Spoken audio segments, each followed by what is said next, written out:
Hey guys, Vanessa here, alcoholic, and I am going to ramble on today about this continued spiritual growth that I'm experiencing because I do feel like I am waking up to this whole other part of my recovery and spiritual growth that I have left on the back burner for a lot of reasons. And it's kind of startling in a lot of ways that I have not paid any attention to this part of my spiritual growth for a while.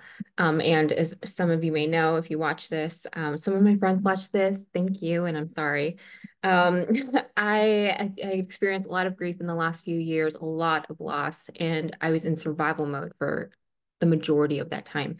So, for the 6.5 years that I've been sober, 2.5, 3 years of that have been in pure survival mode. And I'm coming out of it now. And I keep saying that for the past year, I've been saying I'm coming out of it. Like I keep describing it. Like the words that come out are like I'm saying my brain is thawing out. Like my brain is just coming back online. And it's interesting because when I look back at a lot of that, like I was so dissociated for a lot of that time of that loss and that grief. Like I couldn't get in touch with what I was feeling, with any of my joy, with any of the actual genuine love. Everything was just in survival mode, trying to get the thing done right in front of me that I had to get done. And in sometimes just needing a distraction from what I was trying to not feel, right? And so, like, who had time for God in those times, right? And so I was re-listening to some of the stuff from Mark Houston, who I mentioned on yesterday's video. He was he's been passed on since I got sober, but I still see him as a mentor, and I listen to a lot of his tapes still because it's extremely he was really onto something, right? And it's so interesting. In the Bible Jesus always talks about like he who has ears, let them hear, right? And it's like you have to be ready for certain information. You have to be ready to really digest certain information and experience it differently. And so I'm going back and I remember trying to listen to it during those years of grief, and like nothing that Mark Houston was saying in these recordings of his, or it's like really resonating with me anymore. Of course, he was talking a lot about, God is within all of us, and the basis of his recovery is reliant on meditation. And I've always preached that, like meditation is survival for me. It's more important than the cup of coffee in the morning or breakfast. It's like if I go out into the world without meditation, it's going out into the world naked. It's not having any sense of my place in relation to you or to me or to the world. And so and then of course I fell out of meditation. So with all the grief and stuff, I was like, it's not worth it. It's not working. I've lost people in the program. This doesn't really make sense for me to keep doing it. And having a lot of, and still, well, I didn't sponsor women. I just started sponsoring women again. And I had two sponsees finish their step work last week, which was super cool.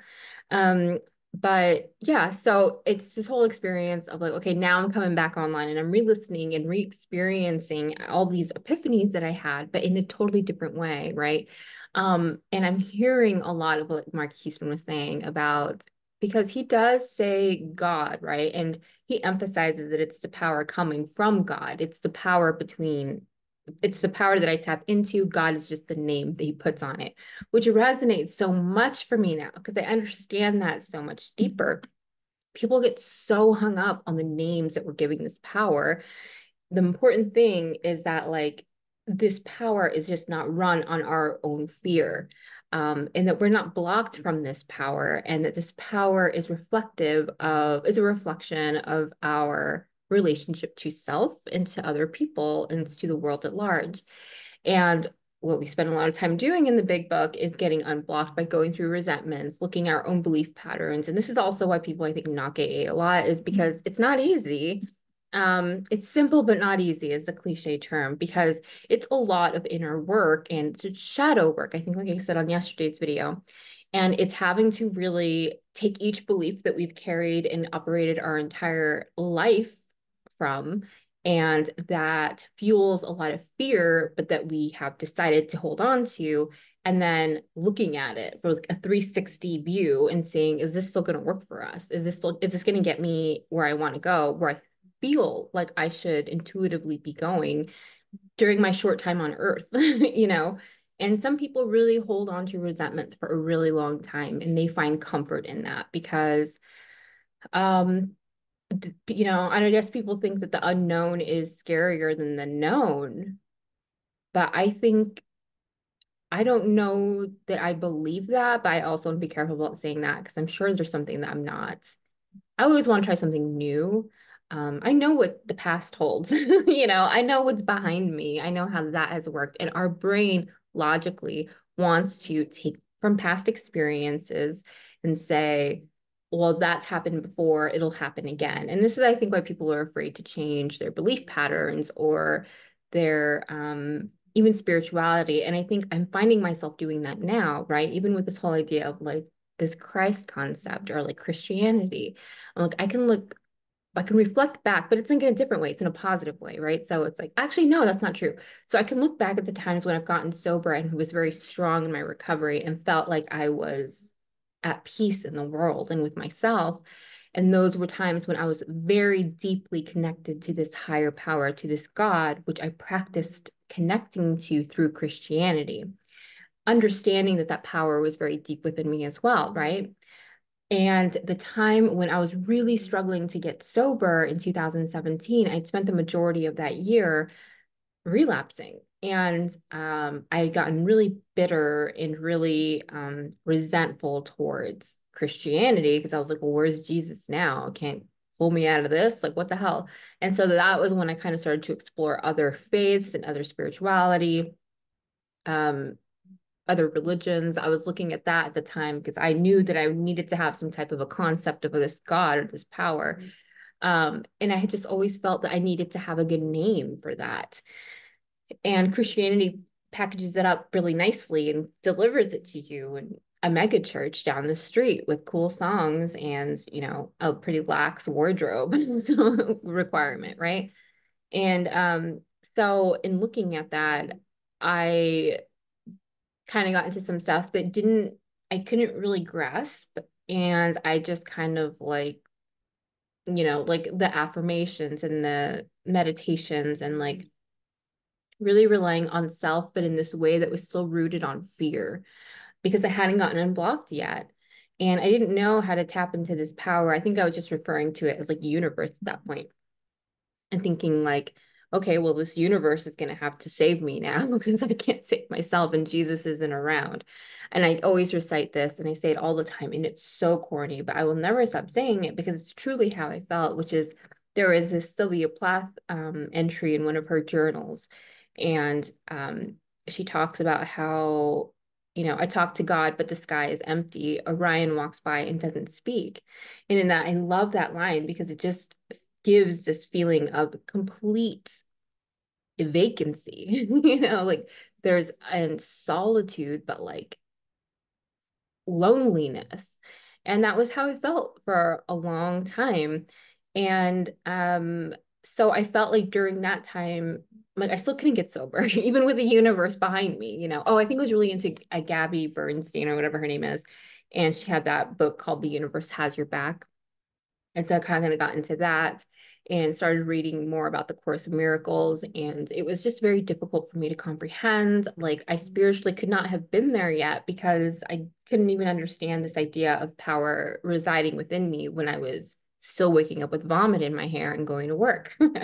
So, yeah. And then I do remember I had this very, very vivid, and this memory just came to me a couple months ago, maybe a month ago, before I started on this new spiritual journey that I'm kind of um, not investigating, but like experiencing, where I was dating this guy and we went to the San Diego fair, the county fair, and there were these roller coasters and rides and stuff like that. And I'm not a huge fan of like roller coasters or rides, but they're fair rides, so they're not super like challenging or scary. But I still remember getting on this one ride and I was just and feeling that complete loss of control.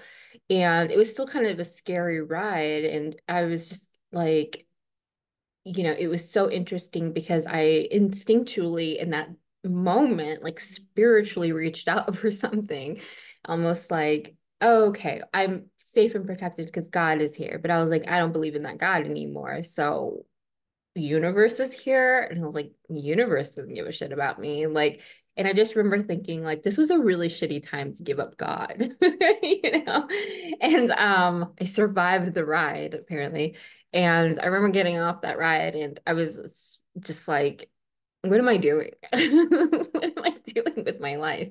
And then I continued to drink because the reality was I had made substances my God. And that was what I was bowing down to whenever I was stressed out, sad, happy, anything, bored. I mean, it was what I breathed in was like alcohol. And now and it didn't like I just couldn't also like logically wrap my head again around any concept of a God that would allow me to relapse, right? And the reality is that it's this disconnection from power that continues to, it's like I always, you know, in Mary Magdalene, that Gospel of Mary Magdalene, she asks Jesus, like, what is sin? And he's like, sin doesn't exist. Sin is just a separation from you and your identity in the divine, from forgetting, you know. So anything that separates us, and when we begin to identify more with our earthly identity, our earthly selves, or what I would call ego, right? When we begin to identify more with that than we do with our divine identity, as part of the entirety of this existence, then that's when we start to get into tricky, sinful activities, which makes sense, right? Because then you're not entirely caring about other people. You're just trying to maintain security and safety in your identity. Also, sorry, not sorry about my unmade bed. And I do have pillows. It's just not in the picture. It doesn't anything. Anyway, so and I remembered, and I'm just looking for it right now, and apparently I took it down. But I used to create these videos.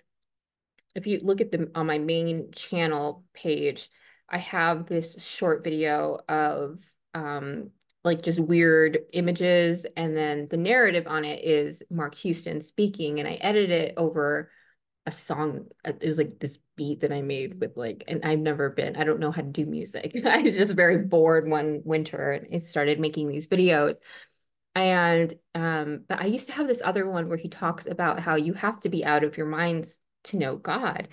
And it's like, oh yeah, like I had fallen into this trap of practicality and logic, which I've never really been good at anyway.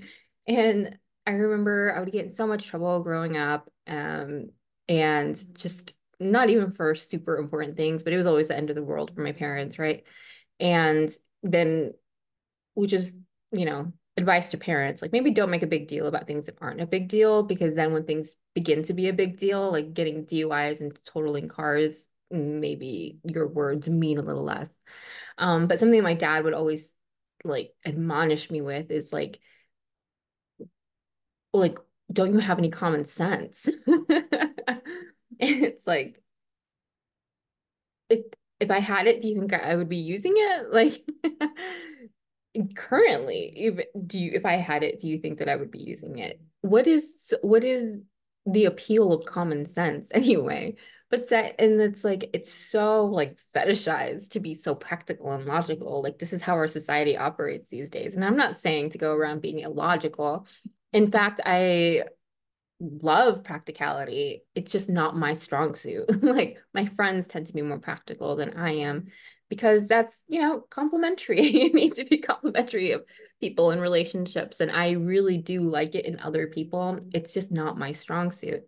And something that so I used to be able to like grasp onto this idea of God a lot easier, a lot better. And it's like I forget even now when I'm trying to go on this like I'm in this like I don't want to say like I'm in this in-between phase and this transition of my own faith, of my own spirituality, of my own I like identity in religion, I guess. That I'm trying really hard to put logic. I'm trying to impose this logical narrative, which one doesn't doesn't fit well in my brain anyway. But two, especially doesn't fit well over something as big as God, right? And especially not anything that is going to help me, because addiction and alcoholism are illogical diseases, right? Like there is clearly a breakdown in the communication between my divine self and my practical human self when I am constantly poisoning myself by ingesting something that never really gives me the effect that I'm actually wanting, except for those initial moments when I'm feeling that sense of ease and comfort that I think that I need. Which, by the way, I can still get currently in a lot of other ways. And some of them are healthier than others. And what I found more importantly, especially now that I'm coming out of this period of being so griefy and kind of again getting back online with my brain and my soul, I feel like in my heart too. So this is kind of sad, but like after I had two dogs, and Coppola and Gladwell, and they died both in 2022 amongst a bunch of other people and family members and stuff going on.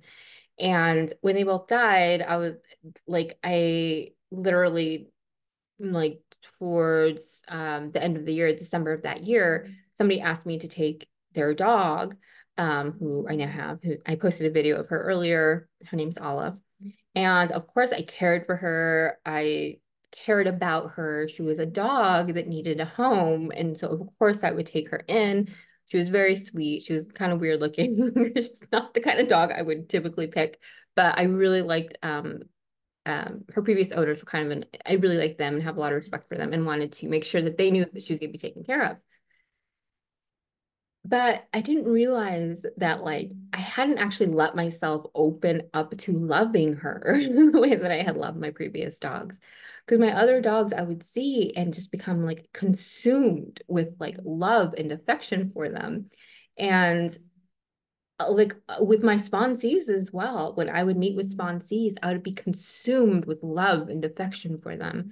And then I had three sponsees die within 12 months. And it became really dangerous for me to feel like I could open up and feel affection and love for people again. And, everybody who I looked at or sat across for like the last few years, I've just been envisioning going to their funeral later, they could be perfectly healthy people or they could not. And I could just be like, I wonder what it's going to feel like when they die.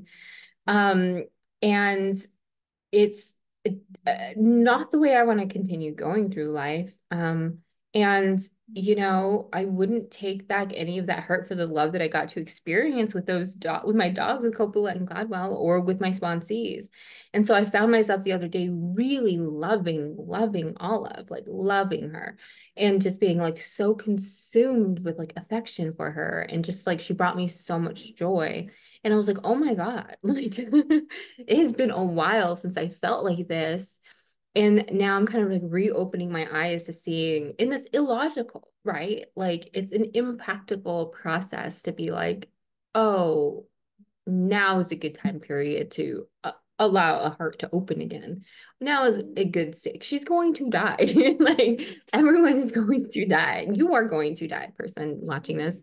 And it really makes me wonder, like, what have I been, and I have a lot of compassion for myself. I was in survival mode. I was like stuck and like I was like frozen for the last few years. But it gives me a lot of compassion to be like, oh, I am just now waking up again. And I'm waking up in a different iteration of who I was previously.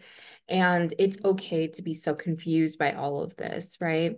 And, is it scary? Yeah, it's scary because what I was kind of talking crap about earlier, which is like the unknown. So I was like, who's afraid of the unknown? You know, also me, because it's like there is so much comfort in it. But listening to Mark Houston talk more about, you know, he was because he was somebody who's very, very dedicated to spiritual growth. And he went to extremes to I mean, I don't know that it was extremes, but I mean he was one of the really, I mean, he's constantly quoting different books from all different ideologies and faiths and religions, and philosophies. And he's been able to just kind of incorporate all of that. And so I had always, because I was experiencing him as a Christian, interpreted um, his spiritual insights as coming of like from a Christian perspective. But in actually, I'm seeing he was talking a little bit deeper than that in talking about, where this guidance, where this power comes from. And what I didn't realize is how much him talking like that actually makes it so much easier to see Jesus and that Christian idea in not as in like a black and white or this or that or an or situation. It's like it's actually all of it. It's all of it. And being able to incorporate that Jesus part into what I'm experiencing now is it that actually feels truer to me. That feels like the truest reflection of what I'm experiencing spiritually at this point in time. Again, I want to give and I'm also again looking back at my past experiences with exploring things outside of Christianity and blaming that for any relapse that I've had in the past. And it's like, so I'm saying all of this with like some form of like caution of like, oh, am I actually not growing, but I'm actually like regressing into a faith that which is not Christianity, which is what I depended on in, which is why I kept relapsing. I don't know. I know I wasn't experiencing it at the same time back then. I wasn't experiencing it in the same way back then that I am now. I also was not sober, so my brain was like incapable of a lot of things at the time. Anyway, I'm sorry, but thank you for anyone who watches this rambling. And I really appreciate the comments and texts that I get. You guys are like really cool. And I don't understand. I've never created a YouTube channel with the anticipation of having any followers, really. I just felt like I can sneak onto the internet and somehow communicate with people who needed to hear something about recovery that maybe um wasn't all buttoned up and with a bow. And I'm never here pretending like I have the answers for everything. And I think sometimes, well, I know that dialogue has always helped me in the past to not feel so alone, about being so confused about my own recovery and place in the world. And that said, I do feel that, and I've always said this to my sponsees, and I stand by it. I think that addicts and alcoholics are by nature finely tuned once they are sober and remove any distractions from their psyche and from their physical, nature, right? That they are able, like, meaning that they're actually abstinent and actually understand that that stuff is not the solution and don't have any idea of romanticizing or finding that as a solution to life and all its weirdness, is that we are like supremely like I don't want to say groomed, but like we are very well, we are in a very unique position to actually make a difference in people's lives when we can tap into this other power, because I have seen it over and over again. I have seen addicts and alcoholics get sober, tap into this power, and to change not just their lives, but like the lives of the people around them. And it is something, it is nothing. People say that the miracles don't happen anymore. Walk into a AA meeting. Are you kidding me? Those people are like, me, I would include myself even. And I have no humility there because it's not like I created the miracle. It's just so beautiful to see what people can really do with their lives after they decide to. So, and take responsibility. Again, there's that R word. There's a lot of accountability that has to take place. And I think that people get more afraid of doing that than what's actually ahead of them if they do. Which is all good stuff, by the way. You can't, it's really difficult to go back and see things the way that you used to see them when you make the actual effort in it to do things differently. Okay, now I'm truly rambling. But anyhow, I think that's all I have for right now. If I have anything else later, I'll update, but that's it for my I'll see if I can update, if I can upload that video if I can find it. Okay, bye.